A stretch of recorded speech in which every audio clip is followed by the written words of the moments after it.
Good morning, good morning, good morning, Facebook, Hotel, peace and blessings to everybody listening. I had to bring you guys this story before I clocked in for work. I'm a productive member of society. I go to work, I take care of my family, my wife, my children, and I'm involved in the community.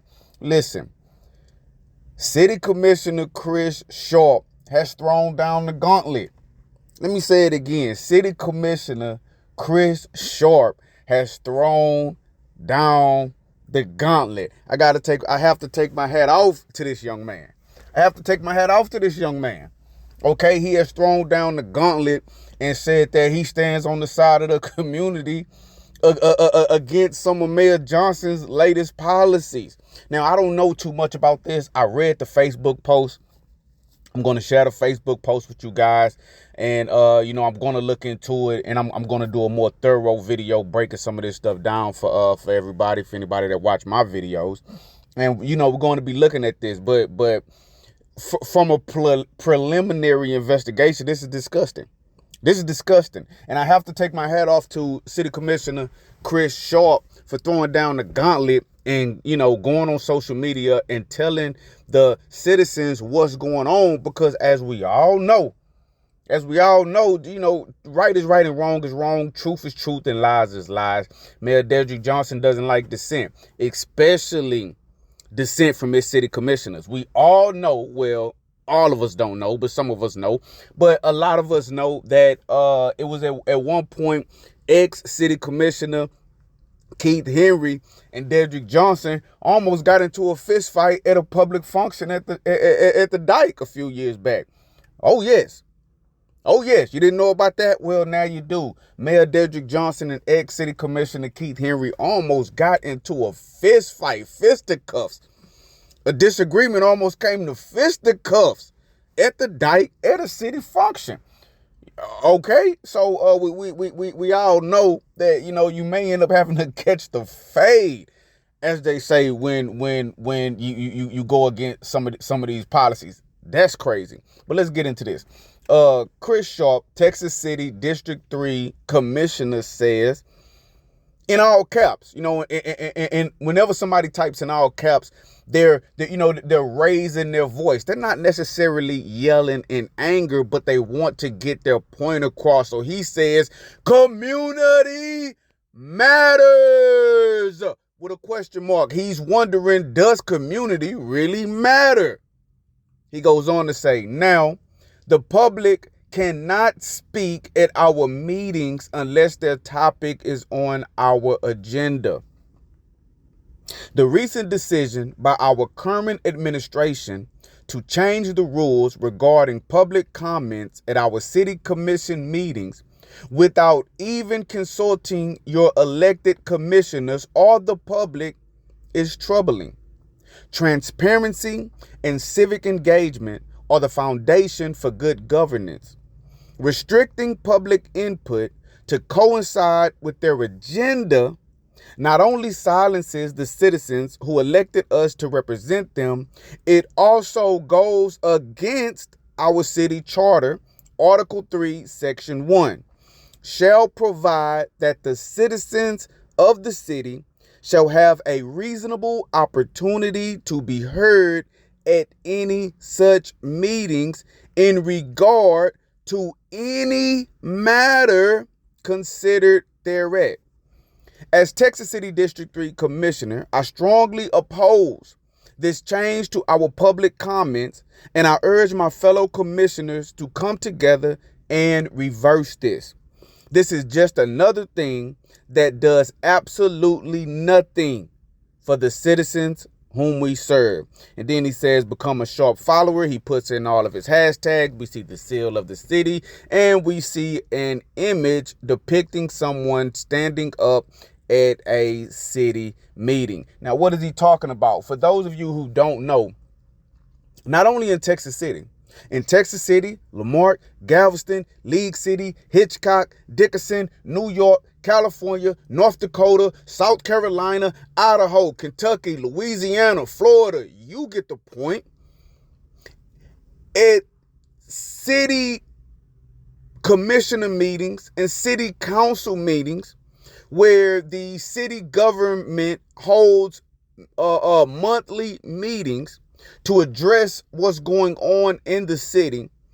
They have always, and I'm sure you've seen these videos online, they have always at one point in these meetings, they open up the floor for the public to speak.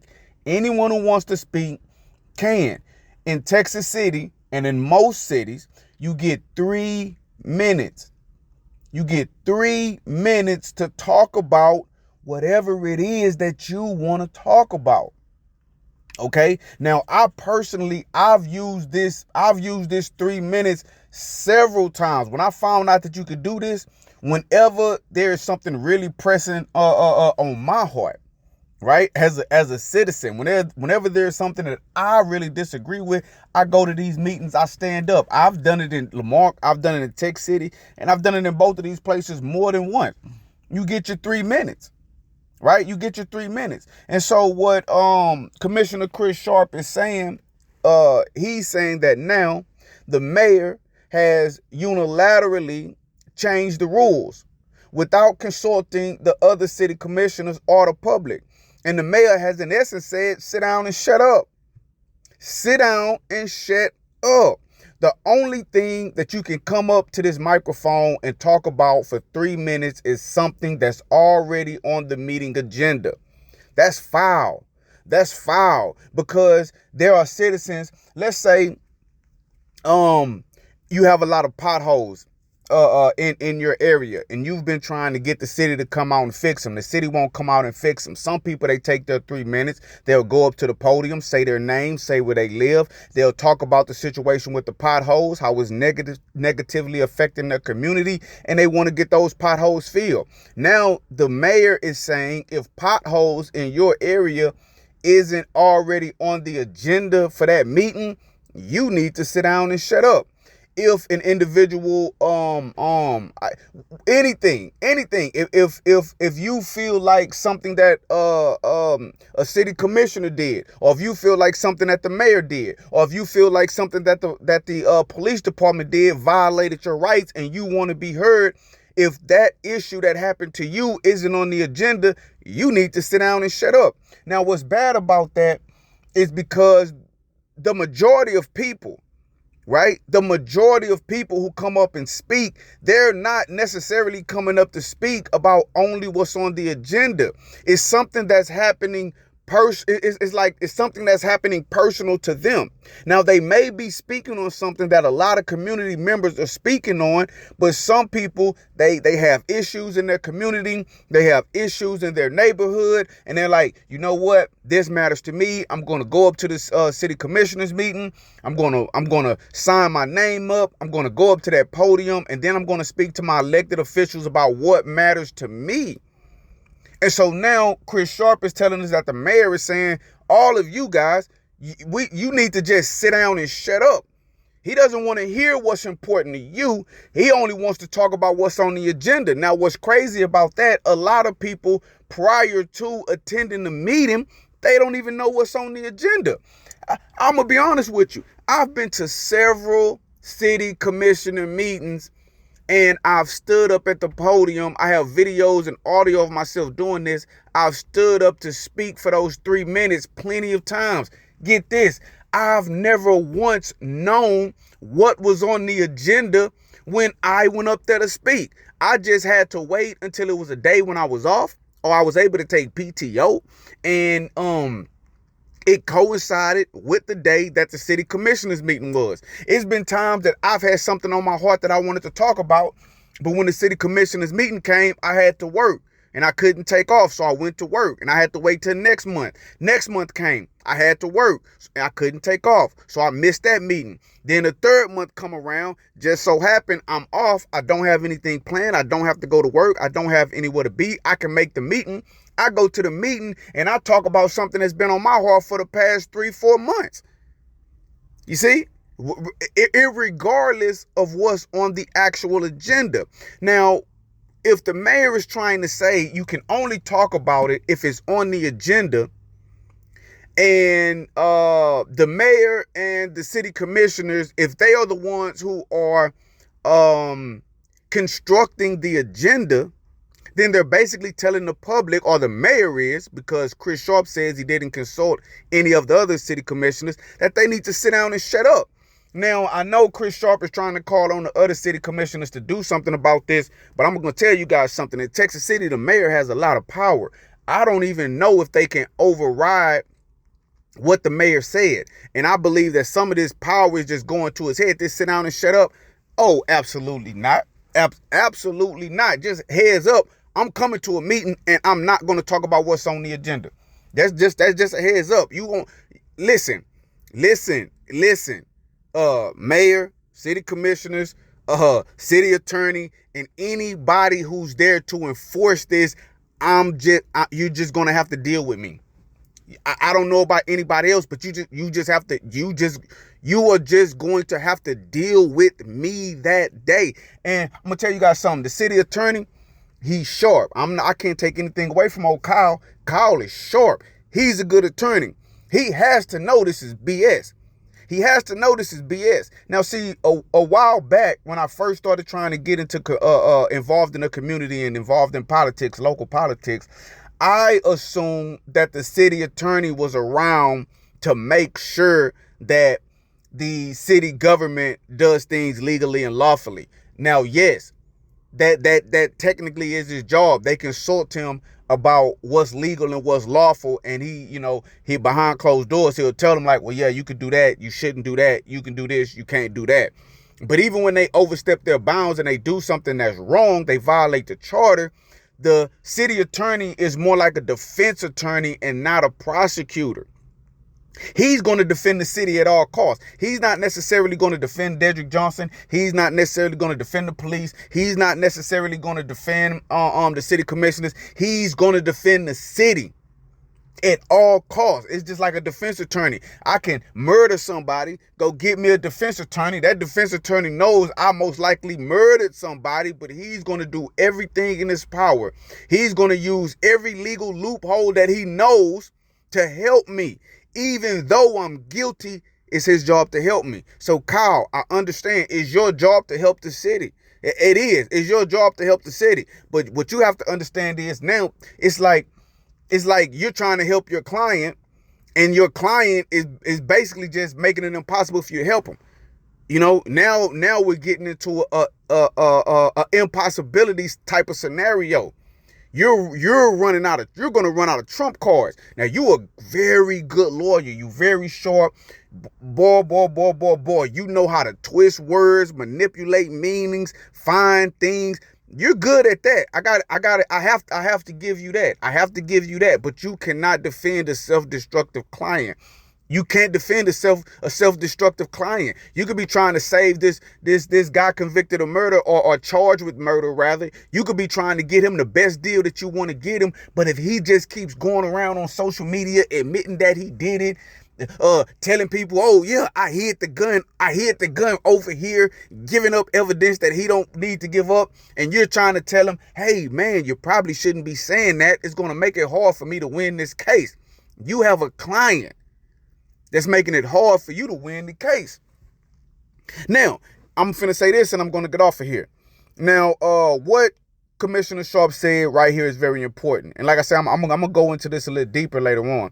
But when he quoted the charter, he said that our city charter, Article 3, Section 1 states basically that the city shall provide that the citizens of the city shall have a reasonable opportunity to be heard at any such meetings in regard to any matter considered thereat. Now, Kyle, we understand you're going to try to manipulate things and look for loopholes, but there's a such thing as precedents. I'm not a lawyer.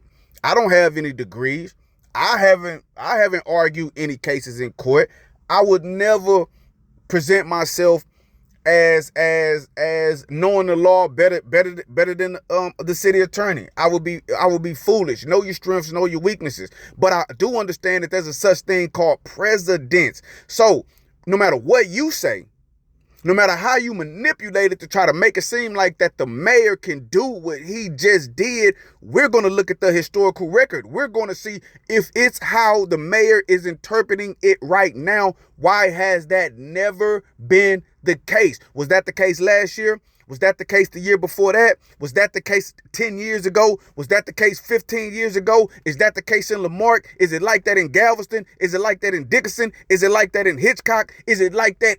Where is this coming from? There's a such thing called precedence, and you're going to have to prove that not only can the mayor do this, is it not a violation of the charter for him to do this? And then, even if you determine that the mayor can do this, you have to come up with some kind of way to where you're going to be able to enforce it. Like, I mean, what are you going to do? If I want to get up on that podium and for 3 minutes, I want to talk about stray cats in my neighborhood, what are you going to do about it? Let's ask that. What are you going to do about it? Is a police officer or a security guard or the marshal, is security going to come and hit me across my head and drag me away from the podium?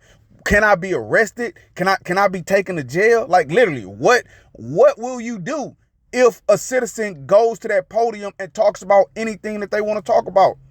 How do you stop them? Physically, with force? Do you physically escort them out the building? Do you physically grab them, handcuff them, drag them out the building, ban them from coming in? What do you do? And is what you do legal and lawful, or will it get the city sued? Is this going to turn into a payday? You had to play this thing out in your mind. Now, Dedrick, this is crazy because I spoke to you when you ran for mayor the first time. You said out of your own mouth that you would be willing to hear from the public. Now, what everybody has to understand, now this just real. This just real. You don't have to like what the citizens are saying, but you have to hear them out. You don't have to like what they're saying, but you have to hear them out. You don't have to like what they're saying, but you have to hear them out. See, it's crazy to me. People love democracy until somebody disagree with them. They love freedom of speech until somebody disagree with them. They love it. They love it. They want to be able to say what they want to say, get it off their chest, disagree with what they want to disagree with. But as soon as somebody has an opinion different than them, they want you to sit down and shut up. Man, it just don't work like that. Either you love democracy or you don't. Either you love free speech or you don't, man. We have to stop straddling the fence.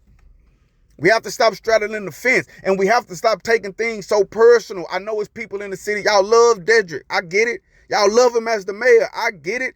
Listen, and then personally, listen, I don't know Dedrick like that. I've been around him outside of City Hall before. You know what I'm saying? I have spoke to him in a regular setting. I have worked at the same job site that he worked at, seen him out there once or twice briefly. Nothing like we never went out for drinks. We never been friends. We never hung out. It's never been nothing like that. But you have to stop taking stuff so personal. The guy's the mayor. Okay? And so a lot of things that people are addressing, it's not so much as they're addressing Dedrick Johnson, they're addressing the seat of the mayor. I guarantee if Dedrick Johnson stopped being the mayor tomorrow, people wouldn't even say his name. Do you understand what I'm trying to tell you? They wouldn't even say his name. They would be addressing everything that they're addressing to the next mayor, because it's not about the person in the seat. It's about the seat. People are addressing the seat of the mayor. They're addressing the city commissioners. They're addressing city government. When an individual in the city has a problem with city government, they have to address city government. Now, it just so happens that the people that's occupying those positions are our fathers, mothers, sisters, brothers, cousins, aunts, uncles. I get it. They're real people with real lives. But this what y'all have to understand. Everybody that love Dedrick Johnson, that don't like to hear people go with him, what you guys have to understand is, do you think for 1 minute Dedrick Johnson didn't know what came with being the mayor? The guy was a city commissioner for 16 years. 16 years. Do you think he didn't understand that people disagree with the mayor? He ain't sweating that. Do you understand what I'm saying? And every elected official, they campaign for this. Think about what I'm telling you. They go out of their way to make signs, make videos, go out and say, hey, vote for me.